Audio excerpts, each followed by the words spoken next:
So today we are going to learn a little bit about being a first-time home buyer and what you need to do in order to buy a home if you're a first-time home buyer.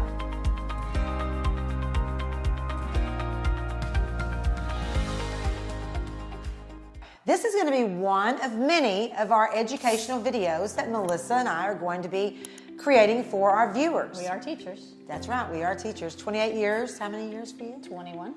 There you go. That's a lot of years teaching. So I think that we want to take our teaching ability and share some knowledge to you on different topics. And today our topic is a first-time home buyer.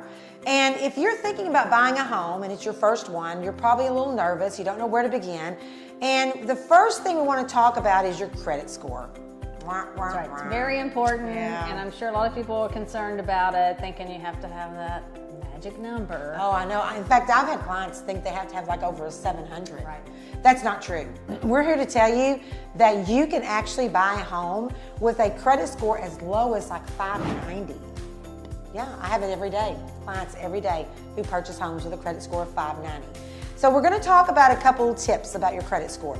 I know that when I think about my credit, the first place I go is my phone and I look at Credit Karma. Yep, me too. Yeah, because it's convenient, right? And it shows like your cumulative score for all the different credit bureaus. Well, let me just tell you, that is a realtor's nightmare. No way. We do not want you to judge your credit score from what you see on Credit Karma. Now you can look at Credit Karma. It helps a lot with showing your credit going up and down or monitoring your score. If it drops for some reason, there might be an issue there, so it's great for that. But when it comes to your credit score for getting a mortgage, it's not a good place to go. And the reason it's that way is because a mortgage company calculates your credit score a little bit differently than what Credit Karma would calculate it. It's like a vintage score. Let's see. Yeah, Credit Karma shows Vantage Score 3, and mortgage companies use a FICO score 2, 4, and 5. Don't ask us what exactly that means. All we know is your Credit Karma, you need to take whatever your score is and subtract 20 points, and you're good to go. That's right. I have a buyer right now, as a matter of fact, and her credit was 815 or 820. She's so excited. She goes to get a mortgage, and they come back and tell her, your credit's like a 795 to 8, and she was livid. And I said, where'd you check it? Yeah, Credit Karma. Yeah. That's just kind of the way it is. So again, it's a good gauge, but it's not great for mortgages. No, so if you just subtract 20 points, you'll be safe, and that's what score they're going to be looking at. So that's good to know, right? And remember, you don't have to have a 650, 790, even 800. You can buy a home with a credit score as low as 590. Wait a minute. Who are you? Even though the higher the better, don't stress about having to have that credit score over 700. You don't have to have it. So there are myths that we would like to throw out there that a lot of people believe. And the first one is that if you have student loans, you're not going to get a mortgage because you have so much debt in student loans. And that's just a myth also. It doesn't matter. I mean, student loans matter, obviously, and you have debt with those, but that's not going to count against you when a mortgage lender goes and looks at your credit score. Any type of loans like that, car loans, school loans, other mortgages, those don't count against you. It's the credit card bills. Those are what count. Right. Well, I mean, they take it in consideration when they're looking at your Overall. ratios, because there are these ratios you might hear people talk about. If you're going to go FHA, there's the front ratio is like 41, I think, and the back ratio might be 47. Not really sure what the ratios are. That was a mortgage lender's job, not ours. Right. But either way, when you sit down to look at your monthly debt, you just want to take your minimum due payments. So in other words, if you have a credit card, you owe 500, and you pay 100 on it, but all you need to pay is 20, don't count 100 against you, count 20 because it's what's required, that minimum payment.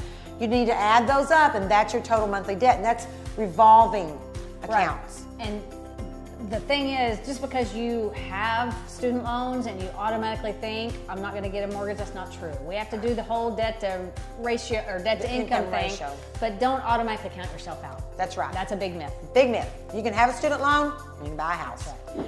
So Another thing that lenders look at is your work history.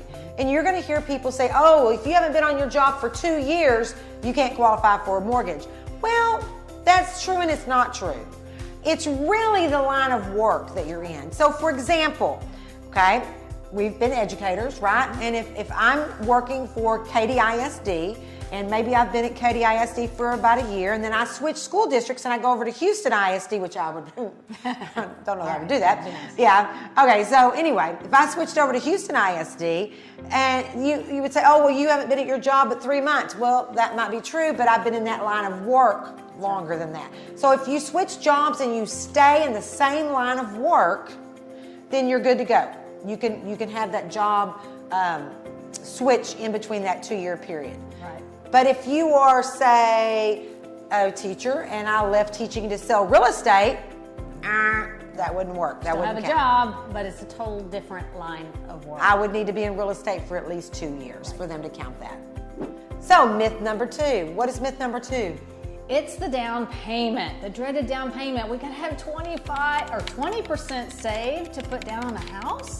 That's impossible these days. That's very difficult. Yeah. That is a total myth. You don't Absolutely. have to have 20%. A lot of loans now, well, we used to have 3. A lot of them are 3.5% or 5% down for FHA or conventional. And you know what? I even had a lender the other day tell me they had a 1% conventional. Oh my goodness. Yeah, so seriously, I mean, the thing about it is mortgage companies, they offer different programs to home buyers. There's, the first-time home buyer. There's also down payment assistance programs that you can qualify for that requires 0 down. That's right. If you buy a home in a rural area, there's USDA.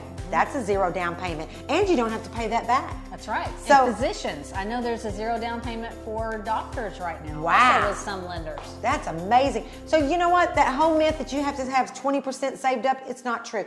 If you can save up, I always like to see my clients come to me with at least, $6,000, $7,000, $8,000 in the bank. We can get you in a starter home that would probably almost cover your closing costs, unless you go with a builder and watch some of those other videos that we have on builders. We can show you how they'll pay your closing costs for you.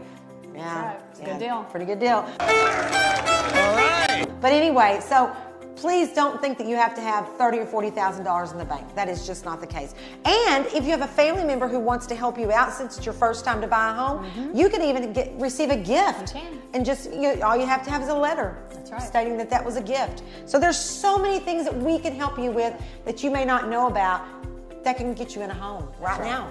So you don't have to keep renting, throwing out your money out the window, because that's kind of what you're doing. Yeah, that's right. There are some things to think about. So let's say we've convinced you. You're going to do it. You're going to get out of that rental house or apartment and you're going to buy your own home and you want to be a homeowner. Well, there are some things we need you not to do. That's right. Once you have applied for that loan, whether you're shopping right now or even a few weeks from now, whatever it is, once you apply for that loan, you don't want to make any changes. You don't want to make any big purchases of any kind. You don't want to go out and buy a car. I'll take it. Yeah. Or furniture for this new house, or even large appliances. Anything that's going to throw up a red flag for that lender. That's right. Nothing. Just don't go buy anything. You can buy food. You can buy groceries. That's right. If you need a new pair of Pay shoes, your bills. yeah, you can go buy a pair of shoes, pay your bills, but just do not go out and make big purchases, because that is going to be a red flag for the lender, and especially credit cards. Yes. Oh my gosh, do not use those credit cards. Hide them. Don't get rid of them. You need them, okay? You need to keep them. Don't close accounts. That's another thing. That's right. Don't close your credit card accounts. If you think, oh, I need to get rid, I've got 10 credit cards, they're never going to qualify me for a home because I have too many credit cards. No, just don't owe anything on them, or owe a little bit on them, but don't cancel the accounts. That's right. Open credit is a good thing. It shows how much you are kind of worth, how much credit you could get. Right. But you don't want to have them maxed out. No, so don't max out the credit cards. Don't cancel the accounts. Keep a balance, but a low balance, and don't make large purchases. Just remember those few things and you're going to be golden, okay? All right, so we talked a little bit about that. Deposit large, yeah, okay, now. Just the opposite. Yeah. Okay, you know how I said about that gift from your family member? Well, Rita, it looks like you'll be withdrawing $4 million from us today. $4 million? Hold off a minute. They can give it to you, but not yet, okay?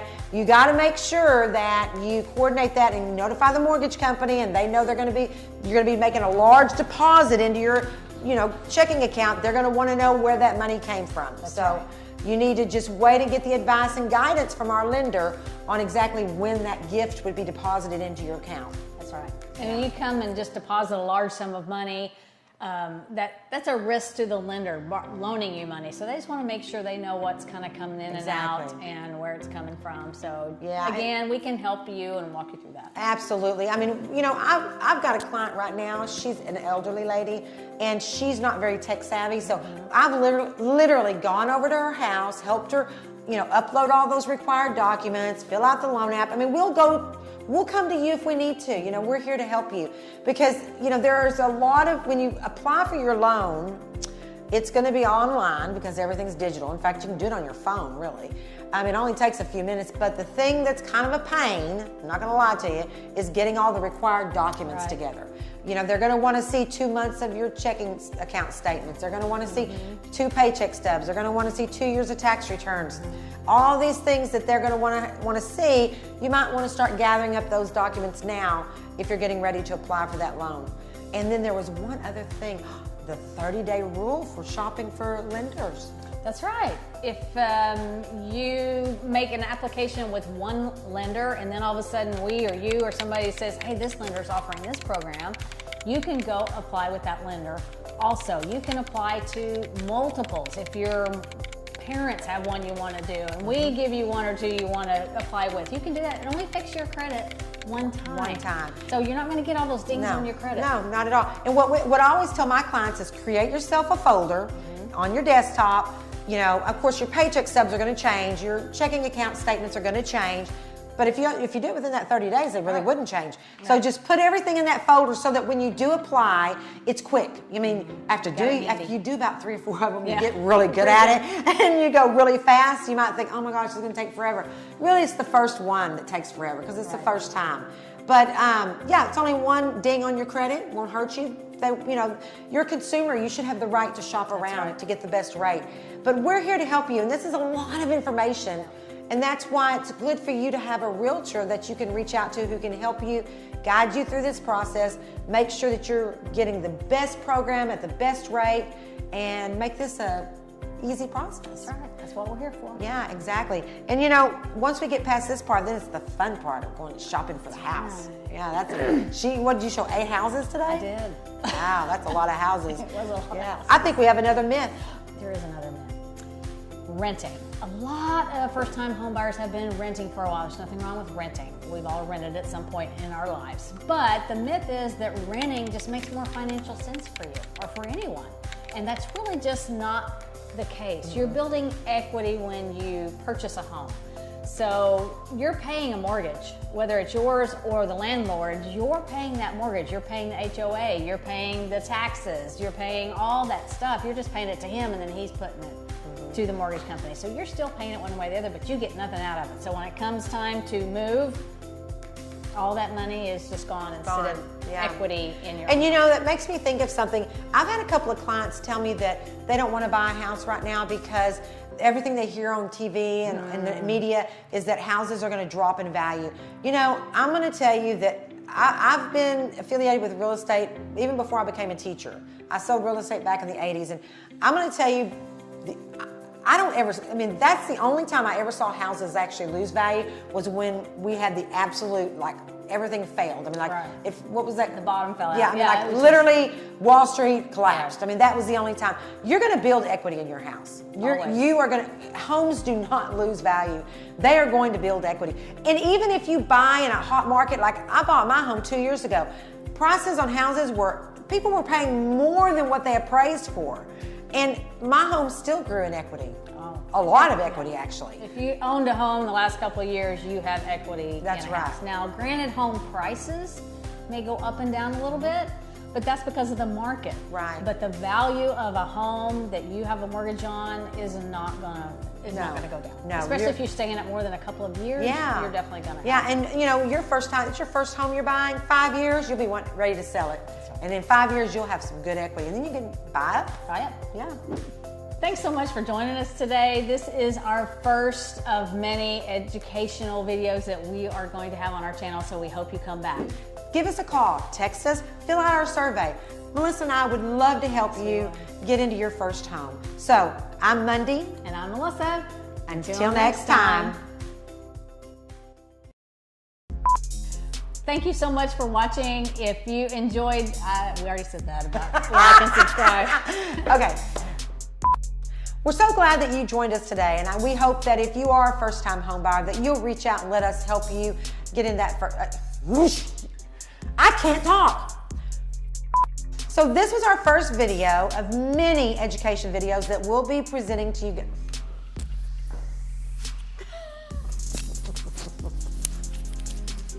I hope so. Okay. So if you're a first-time home buyer, I hope you give us a call. We would love to help you get into that home. Okay. Thank you for watching our first video of many to come on teaching you.